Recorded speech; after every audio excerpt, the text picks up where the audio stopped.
Knicks family, what's poppin'? It's your boy. I'm here for just a short time because I want to talk about Chris Paul and whether or not he can actually jumpstart the New York Knicks. There's been a lot of rumors over the years about Chris Paul and the New York Knicks. You probably remember way back 2010 when Chris Paul was at Carmelo Anthony or Amari Stoudemire, one of the guys' weddings. They were at one of the weddings, and he talked about coming to New York with Melo and Amari and forming their own big three. And ever since then, it's been a dream of many Knicks fans to bring Chris Paul to the Knicks, to New York. Well, this may actually end up being the time, ladies and gentlemen, as it's been well documented. Chris Paul is a former client of now New York Knicks president Leon Rose. So many people think they might want to stick together as a duo, bring Chris Paul to New York to help him jumpstart the culture, jumpstart a winning culture, that is.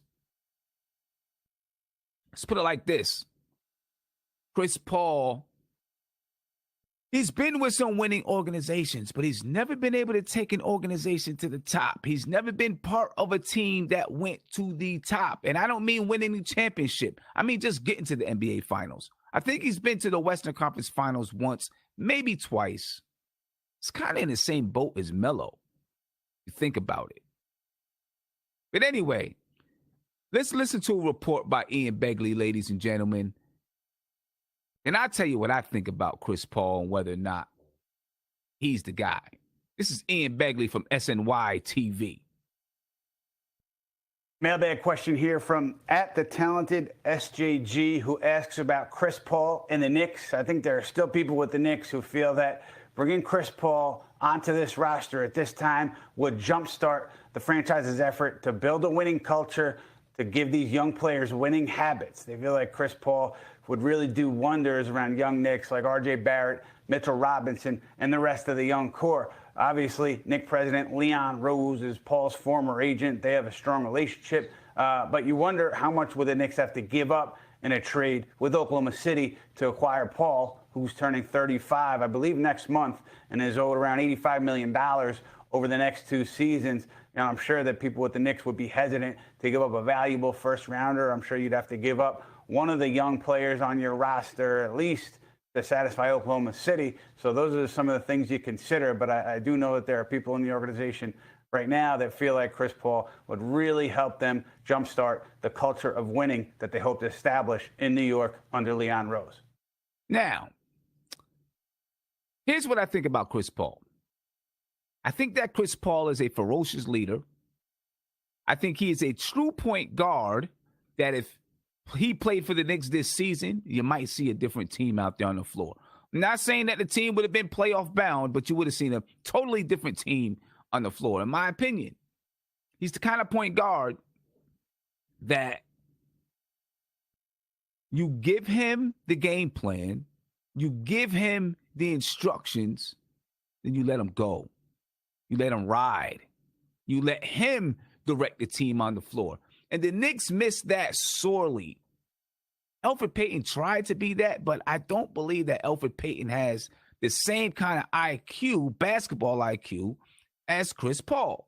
I mean, Chris Paul is going to be 35 years old, so he's been in the league for a long time. He knows the ins and outs of basketball like the back of his hand.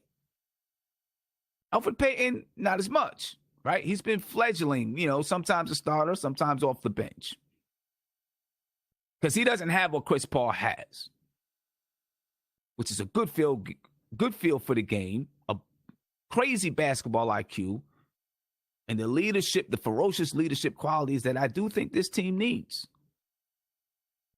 He would not be the answer long term, obviously, because he's 35 years old. You figure Chris Paul's going to play in the league another 3 to 4 years. Another 2 years at a high level, most likely. Now, the one thing I will say, Chris Paul, while he has suffered injuries throughout the years, he has the kind of body.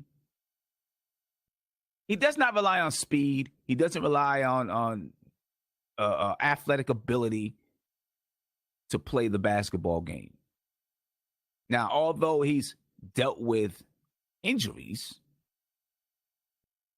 I think later on in his career, as he begins to play less and less minutes, he still will be able to contribute for a while. I mean, kind of like Jason Kidd. Jason Kidd was able to contribute till he was 39 years old. And his last season was with the New York Knicks. And you seen what happened with the Knicks when Jason Kidd was gone, because his knowledge is what propelled the Knicks forward.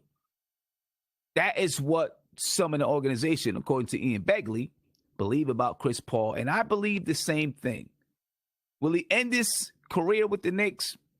Who knows? But if the Knicks were to make a move for him and brought him into the organization, his winning attitude, his leadership abilities, his knowledge of the game, he can help impart that on these young players. A true veteran with good basketball experience and who is not afraid, and hockey guy, thank you for the tip, my man, who is not afraid to lead. And that is something. Being afraid to lead is definitely something. I coach a lot of young kids and I see it all the time. Players who are afraid to lead.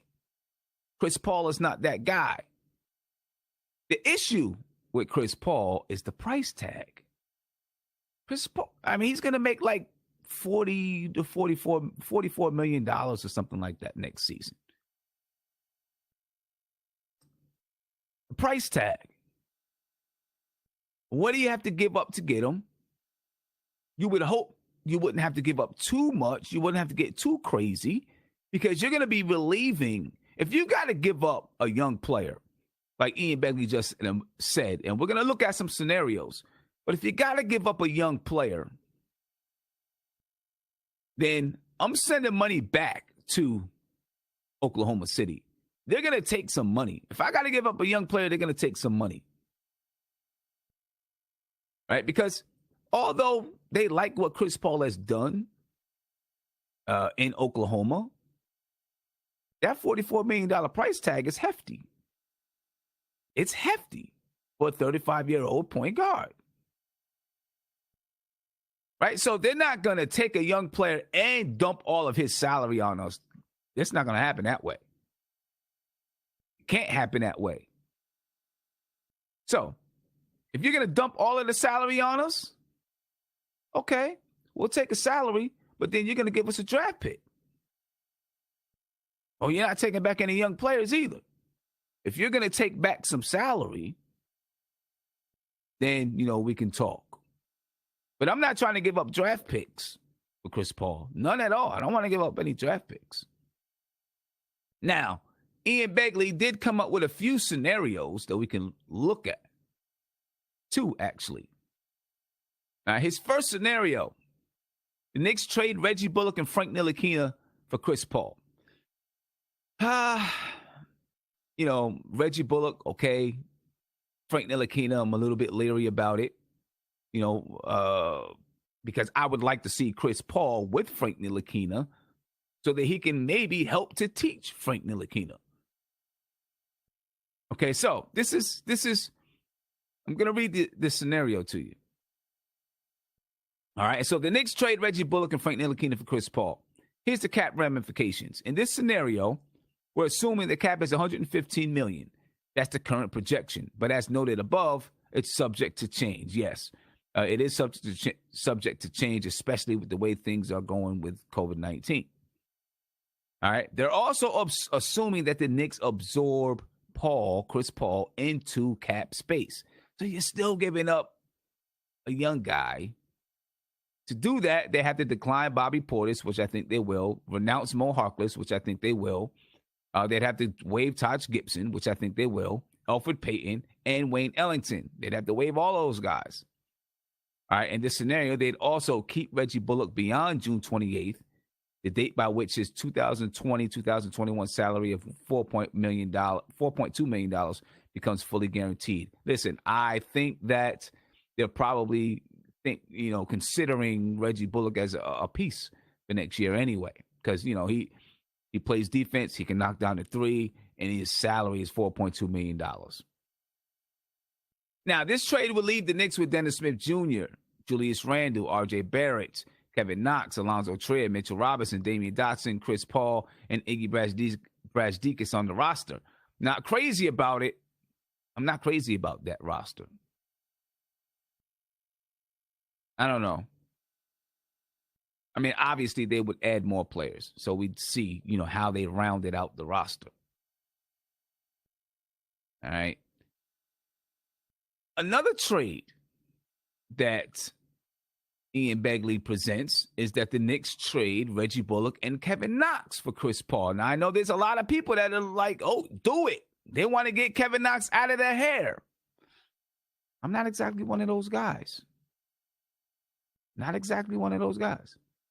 So in this scenario, again, assuming that the cap is $115 million, the Knicks would absorb Chris Paul in the cap space, right? They'd announce the same players that we just talked about before, and they'd have to, again, keep Reggie Bullock beyond June 28th.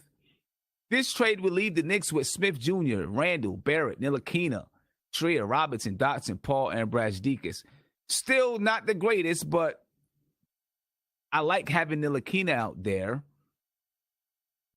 And then Brasdeikis maybe plays some of Kevin Knox's minutes.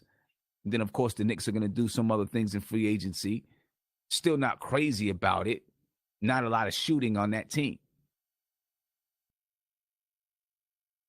I don't know. On either team. I don't know. If Chris Paul comes, while you'll have these guys, they would reshape this roster, I think. They would reshape the roster just a little bit. It's